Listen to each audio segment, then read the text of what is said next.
नमस्कार दोस्तों, आज हम कवि देव के बारे में जानेंगे और उनके सवैया और कवित्व के बारे में कुछ जानकारी प्राप्त करेंगे। चलिए शुरू करते हैं।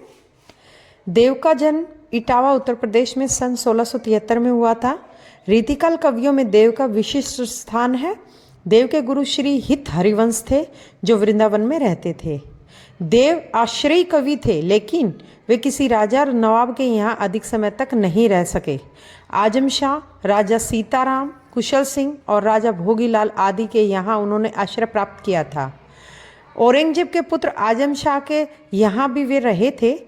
देव को सबसे अधिक संतोष और सम्मान उनके आश्रयदाता भोगीलाल से प्राप्त हुआ था। उन्होंने उनकी कविता पर रीझ कर लाखों की संपत्ति दान कर दी थी।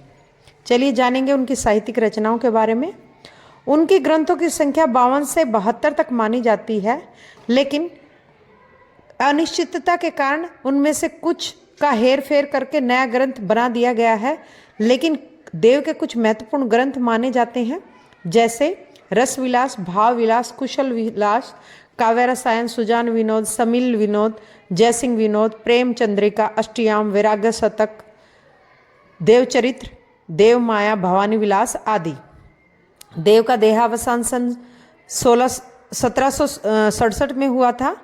उनकी साहित्यिक विशेषताएं हैं कि देव रीतिकाल के प्रमुख कवि रहे हैं। उनकी कविताओं का संबंध दरबारों, आश्रयदाताओं से था। इसी कारण ये दरबार संस्कृति का सुंदर चित्रण कर पाते थे। देव भी इससे अछूते नहीं थे, किंतु वे इसके प्रभाव से जब भी मुक्त हुए उन्होंने प्रेम और सौंदर्य के भी सहज चित्र खींचे। अलंकारिता और श्रृंगारिता उनके काव्य की प्रमुख देन रही है। सब शब्दों की आवृत्ति के जरिए काव्य में सौंदर्य पैदा करके उन्होंने सुंदर ध्वनि चित्र प्रस्तुत किए हैं। उनके अनुप्रास और यमक प्रिय अलंकार रहे हैं। उन्होंने उपमा, रूपक, उत्प्रेक्षा अलंकारों का भी प्रयोग किया है। भाषा और भाव दोनों दृष्टियों से उनका काव्य श्रेष्ठ है। उन्होंने आचार्य और कवि दोनों के कर्मों को निभाया है। चलिए शुरू करते हैं। सवैया। पायनी नूपुर मंजू बजई, कटी किंकनी कै धुनी की मधुराई, सांवरे अंग लसई पटपीत, हिये हुलसई बनमाल सुहाई, माथे किरीट बड़े दृग चंचल, मंद हसी मुखचंद जुहाई, जे जग मंदिर दीपक सुंदर, श्री ब्रज दूल्हा देव सहाई। इस सवैये के शब्दों के अर्थ है पायनी पैर, नुपुर पायल, मंजू सुंदर, कटी कमर, किंकिनी कमर में पहनने वाला आभूषण, धुनी आवाज, सांवरे सांवले, लसई सुंदर, पटपीत पीले वस्त्र, हिये हृदय, हुलसई आनंदित हो रहा है, बनमाल बैजंती माला, किरीट मुकुट, दृग आंखें, मुखचंद चांद रूपी मुख, जुन्हाई चांदनी, जग मंदिर, दीपक संसार रूपी मंदिर के दीपक के समान, श्री ब्रज दूल्हा ब्रज के दूल्हे, सहाय सहायता करें। इस प्रस्तुत सवैये में कृष्ण जी के राजसी रूप का वर्णन किया गया है। देव जी कहते हैं कि श्री कृष्ण के पैरों से पायल की मधुर ध्वनि सुनाई पड़ रही है। कृष्ण के कमर में करघनी पहन रखी है जिसकी धुन भी मधुर लग रही है। उनके सांवले शरीर पर पीला वस्त्र है और उनके गले में बन के फूलों की माला बड़ी सुंदर लग रही है। उनके सिर पर मुकुट सजा हुआ है जिसके नीचे उनकी चंचल आंखें सुशोभित हो रही हैं। उनका मुख चांद जैसा लग रहा है जिससे मंद मंद मुस्कान की चांदनी बिखर रही है। देव कवि कहते हैं कि संसार रूपी मंदिर के जलते हुए सुंदर दीपक के समान ब्रज के दूल्हे श्री कृष्ण हमारी सहायता करें। इस सवैये में विशेष है, पहला कि रीतिकालीन दरबारी काव्य परंपरा की अभिव्यक्ति की गई है। दूसरा, भक्ति का भी राजसी रूप में चित्रण किया गया है। तीसरा, कटी किंकनी कई में अनुप्रास अलंकार है। चौथा, जग मंदिर दीपक में रूपक अलंकार का प्रयोग किया गया है। जानेंगे उनके द्वारा रचित कवित्व। पहला, काव्यांश दूसरा। डार द्रुम पलना बिछोना नव पल्लव के, सुमन झिंगोला सोहई तन छवि भारी दई, पवन झुलावई के की कीर बतरावई देव, कोकिल हलावई हुलसाई करतारी दई, पुरित पराग सो उतारो करई राई नौन, कंजकली नायिका लतांसी सारी दई, मदन महिप जू को बालक बसंत ताही, प्रातः ही जगावत गुलाब चटकारी दई।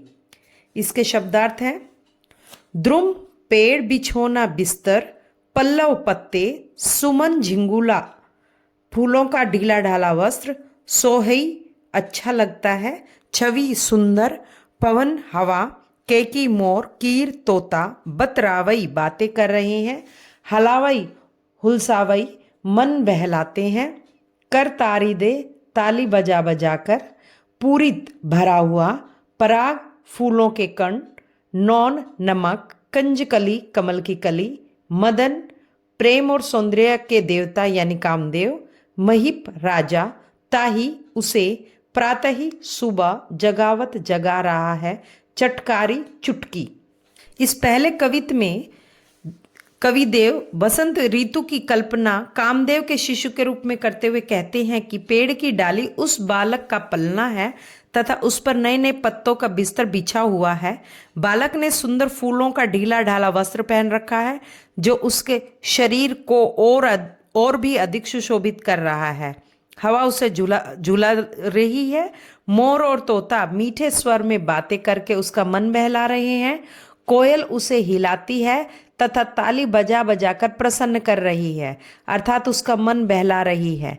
कमल की कली रूपी नायिका अपने सिर पर लताओं की साड़ी का पल्लू डालकर पराग रूपी राई और नमक से उसकी नजर उतारने की रस्म पूरी कर रही है ताकि बसंत रूपी इस बालक को किसी की नजर ना लग जाए।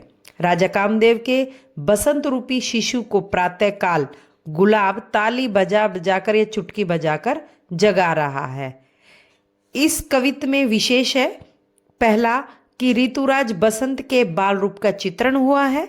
दूसरा, परंपरागत वसंत वर्णन से भिन्न कवि देव की नई कल्पना इस कविता में व्यक्त हुई है। तीसरा, वसंत ऋतु का कामदेव के बाल रूप में वर्णन मानवीकरण अलंकार की सुंदर प्रस्तुति की गई है। चौथा है, साहित्यिक ब्रज भाषा का प्रयोग किया गया है। और पांचवा है, अनुप्रास रूपक और मानवीकरण अलंकार प्रयुक्त हुए हैं। अब जानेंगे कवित्त दूसरे, काव्यांश तीसरे के बारे में।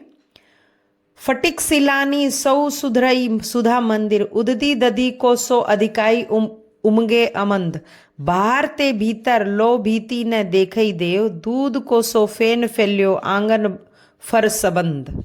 तारा सी तरुणी तामे ठाडी झिलमिली होती, मोतिन की ज्योति मिलियो मलिका को मकरंद, आरसी से अंबर में आभा सी उजियारी लगई, प्यारी राधिका को प्रतिबिंब सो लगत चंद।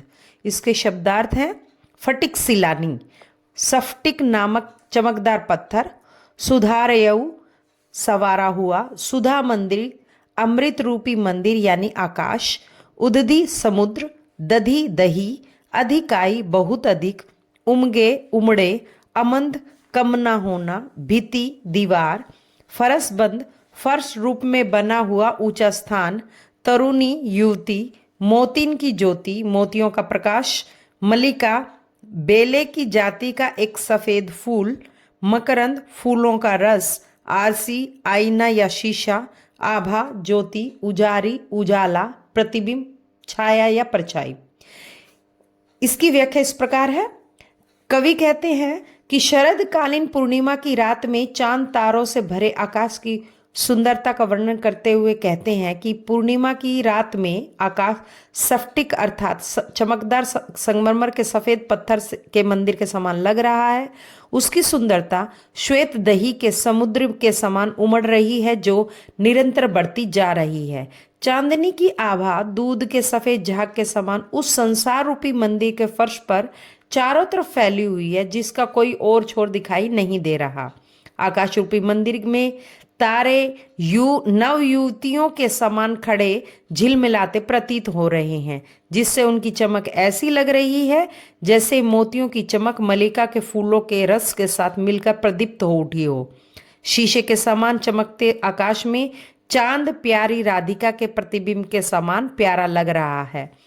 इस कवित्त में विशेष है कि पहला, शरदकालीन पूर्णिमा के स्वच्छ आकाश का वर्णन किया गया है। दूसरा, आकाश स्फटिक की उजली पारदर्शी शिलाओं से निर्मित है।